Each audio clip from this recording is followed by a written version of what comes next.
Pessoal, tudo bem? Prazer, meu nome é Ramsés Pinheiro, sou mestre em História do Brasil, também leciono História na rede pública particular de Teresina e Timon, da Educação Básica. Bem, eu gostaria inicialmente de agradecer o convite do professor Gisvaldo, que me convidou para ministrar essa fala sobre a obra Formação do Brasil Contemporâneo, do historiador Caio Prado Júnior. É um grande prazer que recebo o convite. É sempre uma grande felicidade conversar com vocês da comunidade da UESP, certo? Bem, minha fala vai ser dividida em alguns momentos. Inicialmente eu vou falar um pouco sobre o autor, de modo bem sintético, um pouco da biografia dele, Caio Prado Júnior. Em seguida, eu vou falar do contexto histórico que envolve a obra Formação do Brasil Contemporâneo. Em seguida, falarei das teses centrais desse livro.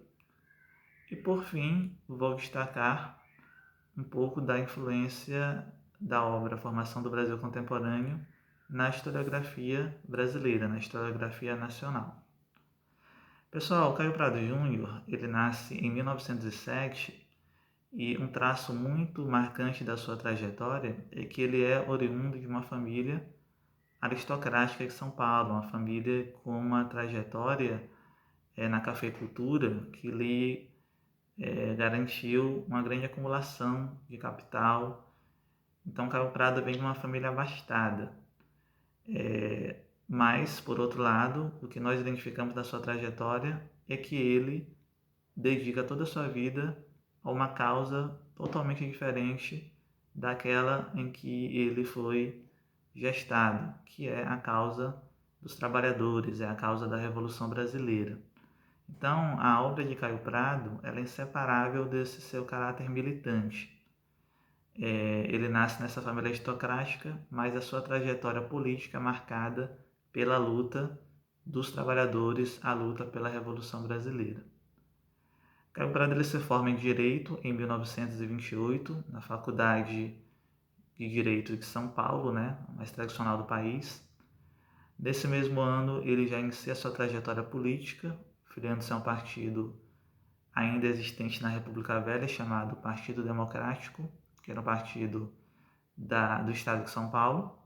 Mas em 1931, nosso autor ele filia-se ao PCB, Partido Comunista do Brasil, que era a organização que representava no Brasil a Internacional Comunista. Então, em 1931, Caio Prado ele abraça a causa comunista, ele se torna comunista e assim permanecerá até o final da sua vida. Em 1933, Caio Prado ele publica a sua primeira grande obra histórica analisando o Brasil, que é a Evolução Política do Brasil, livro publicado em 1933, onde ele já vai levantar as principais teses que mais adiante aparecerão no livro Formação do Brasil Contemporâneo. Em 1935, Caio Prado ele vai fazer parte da Aliança Nacional Libertadora, a organização impulsionada pelo PCB, que tinha como objetivo construir uma aliança das forças progressistas contra os grupos de extrema-direita que estavam surgindo no Brasil, a Ação Integralista Brasileira, por exemplo, a Aliança Nacional Libertadora, que tinha o objetivo de promover uma revolução no Brasil. Ele vai ser preso em razão do envolvimento nessa organização, fica preso de 35 a 37. Em 39 ele será exilado e volta para o Brasil no período da redemocratização. Em 1945, Caio Prado ele disputa a eleição para deputado federal pelo PCB, partido já legalizado. Ele conquista a terceira suplência para o cargo de deputado federal. E em 1947 ele disputa uma vaga de deputado estadual pelo PCB também em São Paulo, da qual ele se elege como deputado constituinte de São Paulo, participa inclusive das discussões para a elaboração da primeira Constituição, não da primeira, da Constituição de São Paulo, que seria aprovada em 1947, mas Caio Prado ele é cassado, como todos os parlamentares comunistas, em 1948, em razão da própria cassação do registro do PCB. Nos anos 50 e anos 60, Caio Prado vai se dedicar inteiramente à sua produção intelectual. Ele vai fundar a revista Brasiliense, escrevia assiduamente artigos sobre a formação social brasileira, discutindo vários aspectos da história, da historiografia brasileira. Em 64, com o golpe militar, civil-militar, Caio Prado ele é preso, logo em 64, e será preso também em outra ocasião, 1970, 71. Em 1966, é um ano muito especial para Caio Prado Júnior, ele publica talvez a sua obra mais conhecida no debate com a esquerda, que é A Revolução Brasileira, em 1966. Nesse mesmo ano, ele é eleito o intelectual do ano. No final dos anos 70, Caio Prado continua sua militância política. Nos anos 80, ele será cometido por Alzheimer e falece em 1990, aos 83 anos de idade. Bem, a trajetória de Caio Prado, como eu falei, ela é atravessada pela militância política. A sua escrita, a sua interpretação do Brasil, ela não tinha um objetivo diletante. Ele escrevia com o objetivo de transformar a sociedade brasileira. Então, nesse sentido, a sua escrita ela tem um caráter muito específico, né? Isso se diferencia bastante de outros intelectuais do período, com os quais ele é ombreado, né? Como Gilberto Freire e Sérgio Buarque de Holanda. O contexto da obra, Formação do Brasil Contemporâneo, que é publicada em 1942, é o contexto onde estão sendo gestadas as grandes obras interpretativas sobre a formação social brasileira, como é o caso de Casa Grande Senzala, de Gilberto Freire, publicado em 1933, e é o caso também de Visões do Brasil, de Sérgio Buarque de Holanda, publicado alguns anos depois. Então, essas três obras, Casa Grande Senzala, Visões do Brasil e Formação do Brasil Contemporâneo, são sempre elencadas como os pilares de interpretação social do Brasil. Claro, não é exagero afirmar isso, mas existem diversas outras obras também que por vezes são relegadas, né? Escravismo Colonial, de Jacob Lorender, obras de Manuel Bonfim, obras do Clóvis Moura, obras do Rui Mauro Marini, que são autores também importantes para pensarmos a formação social brasileira. O debate em que formação do Brasil contemporâneo é gestado envolve outro elemento, que é o debate dentro da própria esquerda brasileira. Em 1924, um autor chamado Otávio Brandão, que também fazia parte do PCB, era colega de Caio Prado Júnior, ambos eram comunistas. Em 1924, Otávio Brandão escreve uma obra chamada Agrarismo e Industrialismo. Essa obra, basicamente, é uma obra pioneira no sentido de fornecer uma interpretação marxista da sociedade brasileira, mas é uma obra muito marcada pela influência da Internacional Comunista, que era a organização que tinha como objetivo promover uma revolução mundial, sediada em Moscou, fundada em 1919. Mas na década de 20, década de 30, com o processo de ascensão do stalinismo na União Soviética, a interpretação da Internacional Comunista ela se torna muito esquemática. Isso acaba influenciando bastante os partidos ligados a essa organização. Então, por exemplo, nessa obra que eu citei, Agrarismo e Industrialismo, Otávio Brandão, ele partia do pressuposto de que o Brasil foi marcado em seu passado pela presença de relações feudais de produção, ou seja, teria havido no Brasil, desde o período colonial, a existência de um feudalismo transplantado da Europa. Nesse sentido, qual seria a missão, o propósito dos comunistas brasileiros? Realizar uma revolução no Brasil que, num primeiro momento, destruísse essas relações feudais, fazendo emergir as relações capitalistas de produção. Nesse sentido, essa revolução ela deveria contar com uma participação decisiva da burguesia nacional, que, na visão de Otávio Brandão e do PCB, da linha oficial do PCB, essa burguesia nacional estaria interessada em suplantar, em sobrepujar essas relações feudais de produção.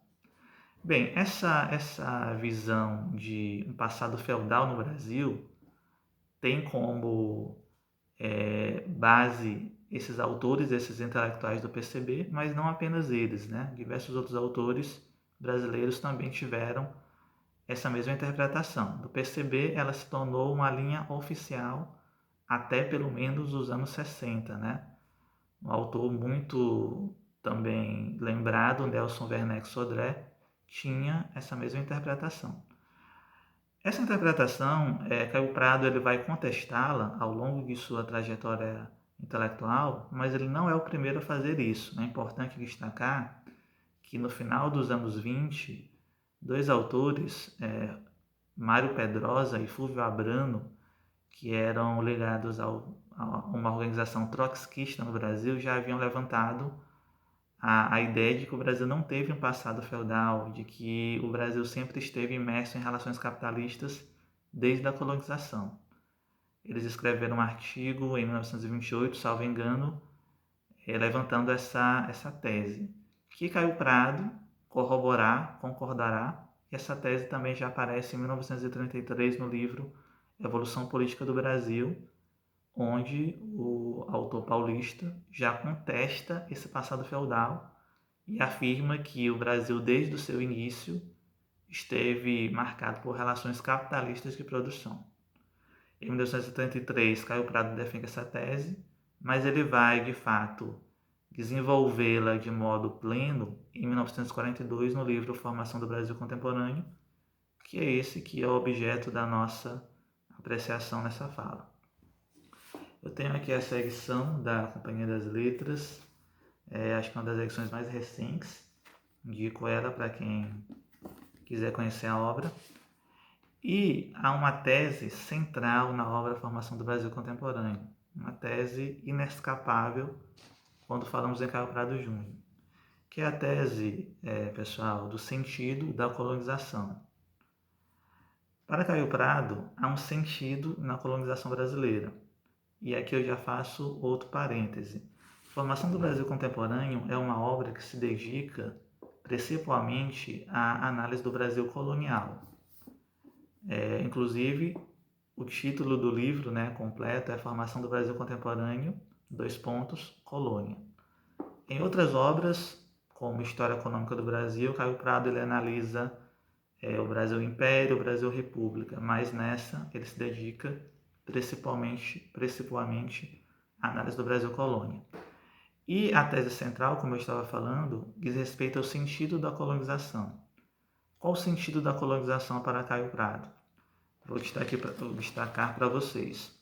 O sentido da colonização para esse autor é a organização da produção de gêneros tropicais e minerais para atender às demandas do mercado externo, que nesse caso é o mercado europeu. Então, Caio Prado ele defende a ideia de que a colonização tem como sentido a produção para fora, a produção para atender à demanda de um mercado externo europeu. Esse sentido é que mobiliza toda a organização da colônia. Primeiramente a economia, mas não apenas a economia, a família, o modelo de família, o modelo de relações de trabalho, a infraestrutura da colônia, tudo se dá em torno desse sentido, que é a produção de gêneros tropicais e minerais para atender à demanda do mercado europeu. O sentido da colonização é esse para Caio Prado Júnior. E isso já nos leva à crítica que ele faz às teses de Otávio Brandão e de outros intelectuais do PCB. Se o Brasil, desde a sua colonização, tem como sentido a produção de mercadorias para o mercado europeu, o Brasil, desde o início, ele está situado na ótica, na perspectiva do desenvolvimento do capitalismo a nível mundial. E aí, é claro, ele vai fazer uso das categorias levantadas por Marx no Capital, em outras obras, no que diz respeito à acumulação originária do capital, que é um processo que ocorre na Europa ao longo dos séculos XV ao século XVIII e XIX, que envolve o processo de acumulação de capital que resultará no século XIX, por exemplo, na formação do capitalismo industrial. Então, a colonização, o saque das riquezas naturais, a produção de café, de açúcar, de diversos gêneros tropicais, o saque das riquezas minerais, isso está ligado a um processo de acumulação originária de capital, um processo que resultará na formação do capitalismo industrial. Então, ao destacar o sentido da colonização nestes termos, Caio Prado ele acaba não apenas contestando as teses do PCB, como criando uma interpretação bastante original da formação social brasileira. Caio Prado ele não nega, ele não rejeita, como muitos dos seus críticos vão apontar, a existência de um mercado interno, a existência de relações internas de produção e de consumo dentro da colônia. Mas ele destaca que até essas relações internas, elas subsidiam o sentido da colonização, que é a produção para o mercado externo. Seja pecuária, seja agricultura de subsistência, são atividades subsidiárias para o fim último e principal da colonização, que é a produção para atender a uma demanda que vem de fora, uma demanda que não é produzida internamente. Pessoal, é importante destacar que esse sentido da colonização, ele parte de outra categoria do materialismo histórico, que Caio Prado é muito cara a Caio Prado, que é a categoria de totalidade. Caio Prado ele não está preocupado em analisar o Brasil do ponto de vista do Brasil somente, mas da relação do Brasil dentro do circuito da economia mundial. Então ele analisa o Brasil do ponto de vista dessa totalidade, que é o capitalismo comercial dos séculos XV, XVI, XVII e XVIII. Uma categoria de totalidade é entendida como conjunto de relações entre elementos que se relacionam, às vezes de maneira contraditória, uns com os outros. Então, essas relações elas nem sempre vão ser coerentes, né? Elas são contraditórias. Isso faz parte da dialética marxista. Por isso mesmo, era compreensível que no Brasil colônia, ao mesmo tempo em que houvesse essa inserção no mercado capitalista, houvesse algumas formas de produção internas, como a pecuária ou a agricultura de subsistência, que não estavam necessariamente vinculadas à ótica do capitalismo, embora subsidiassem a produção capitalista. Nesse sentido, um autor que nos ajuda a entender bastante a economia de países da periferia do capitalismo, que eu até indico para vocês também, é Leon Trotsky. Ele tem uma ideia muito interessante, também derivada de Marx, que é o desenvolvimento desigual e combinado do capitalismo. Em determinadas regiões periféricas, coexistem elementos avançados e elementos arcaicos. O caso do Brasil, por exemplo, guardadas as proporções, era semelhante à Rússia do início do século XX, onde havia elementos muito avançados do ponto de vista capitalista e elementos muito atrasados, sobretudo no campo. É o caso do Brasil também, ao longo da colonização e, na verdade, do século XX e até hoje. Muito bem, além do sentido da colonização, outra questão bastante presente e menos discutida na obra Formação do Brasil Contemporâneo é a análise que Caio Prado faz da sociedade brasileira colonial, onde ele vai destacar a presença de dois setores, que seriam o setor orgânico da sociedade brasileira e o setor inorgânico da sociedade brasileira. O que seria esse setor orgânico? O setor orgânico da sociedade brasileira seria constituído pela lavoura escravista exportadora, atividade que, como eu destaquei agora há pouco, constitui o sentido da colonização. Então, aqueles indivíduos que estavam envolvidos na lavoura escravista exportadora faziam parte, na visão de Caio Prado, do setor orgânico. Basicamente os senhores de terra, os senhores de escravos e os escravos. Para Caio Prado, eles constituem o setor orgânico da sociedade brasileira. O setor inorgânico seriam todos aqueles outros indivíduos que atuam em áreas subsidiárias da economia, seja na pecuária, seja na agricultura de subsistência, seja em qualquer outra atividade que não esteja vinculada ao sentido da colonização. Nesse sentido, por exemplo, pequenos agricultores enquadrados em categorias como agregados, poceiros, rendeiros, fariam parte desse setor inorgânico da sociedade brasileira. Vaqueiros e qualquer outro indivíduo que tivesse alguma ocupação que não se classificasse na ótica da lavoura exportadora. Então, nesse sentido, pessoal, Caio Prado ele destaca essa divisão, o setor orgânico e o setor inorgânico. Qual a questão que Caio Prado ele levanta a partir dessa divisão? Ele destaca que a formação de uma nação no Brasil, e quando Caio Prado fala em nação, ele está falando em soberania nacional, a formação de um país soberano, ela estaria vinculada ao setor inorgânico. Uma vez que o setor orgânico, voltado para fora, jamais favoreceria a constituição da nacionalidade, ou seja, de um país soberano. A constituição da nacionalidade e da soberania só poderia vir do setor inorgânico, porque eles estão vinculados a atividades internas, atividades que são geradas a partir da própria necessidade interna do Brasil. Então, para Caio Prado, a constituição de uma soberania nacional está ligada a esse setor inorgânico, aqueles que se voltam para dentro do Brasil. Mas qual é o grande impasse que Caio Prado localiza no setor inorgânico? É que ele é fragmentado, ele é desarticulado, ele não tem uma organização, uma expressão social que permita o desenvolvimento dessa soberania nacional.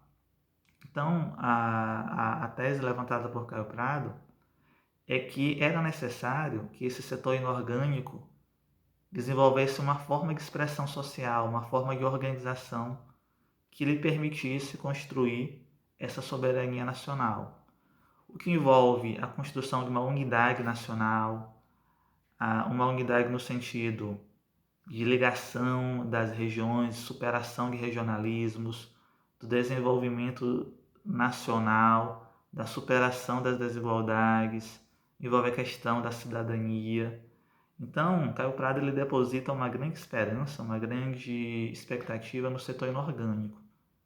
Era necessário que esse setor se organizasse para que pudesse concretizar esse projeto de soberania nacional. Muito bem, pessoal, já encaminhando para o final da minha fala, a obra de Caio Prado ela é extremamente discutida, debatida e influencia bastante a historiografia brasileira. Aqui, o exemplo mais patente é a obra do historiador Fernando Novaes, que é um historiador formado aí na tradição uspiana, né? O Caio Prado ele tem uma influência enorme nos historiadores da USP. Em 1973, Fernando Novaes defendeu sua tese de doutorado chamada Portugal e Brasil na crise do antigo sistema colonial. Nessa tese, o que Fernando Novaes vai fazer praticamente é, partindo da ideia do do sentido da colonização, ele vai desenvolver o conceito de sistema colonial, que é extremamente interessante e necessário para quem estuda o Brasil colônia. Então, a ideia do sistema colonial trata-se de um conjunto de normas jurídicas, econômicas, bem como da própria efetivação da economia no período colonial, que vincula o Brasil aos países centrais, aos países da Europa. Perceba que é uma sofisticação do que Caio Prado Júnior coloca em 1942 na obra Formação do Brasil Contemporâneo. 3 décadas depois, Fernando Novaes constrói toda uma teoria bastante sofisticada sobre o sistema colonial, que ele vai desenvolver também em outras obras publicadas posteriormente. E outra grande referência de Caio Prado Júnior na historiografia brasileira, já pegando a ideia do orgânico e inorgânico que eu falei agora há pouco, é a historiadora Maria Silva Carvalho Franco. Essa historiadora ela é autora de um livro chamado Homens Livres na Ordem Escravocrata, onde ela vai analisar, basicamente, esses indivíduos que participavam de setores da economia brasileira desvinculados da exportação, desvinculados do setor agroexportador. Então, Maria Silva de Carvalho Franco vai tratar dos pequenos agricultores, dos poceiros, de todos aqueles ligados a atividades de subsistência ou da pecuária ou de qualquer outra atividade que não fosse atividade exportadora, percebendo esse setor inorgânico como um elemento importante no que diz respeito ao desenvolvimento do mercado interno e ao que Caio Prado Júnior destacou como o desenvolvimento, o proto-desenvolvimento de uma soberania nacional. O inorgânico, para Caio Prado Júnior, é um vir a ser. Seria mais ou menos essa a melhor definição, né? Poderíamos destacar, trazendo agora para a contemporaneidade, o momento que nós vivemos, que os quilombolas, população ribeirinha, os camponeses, os sem terra, todos eles podemos destacar que são talvez uma expressão social dos inorgânicos. Aquilo que Caio Prado Júnior destacou no passado e que atualmente vem encampando lutas muito importantes contra a extrema concentração de propriedade, contra a brutal desigualdade social que são gestadas ainda no período colonial. Então, encerro por aqui minha fala. Quero agradecer mais uma vez a todos pela atenção e leiam Caio Prado Júnior, que é um autor extremamente atual e necessário para entendermos o Brasil. Valeu, galera. Tchau.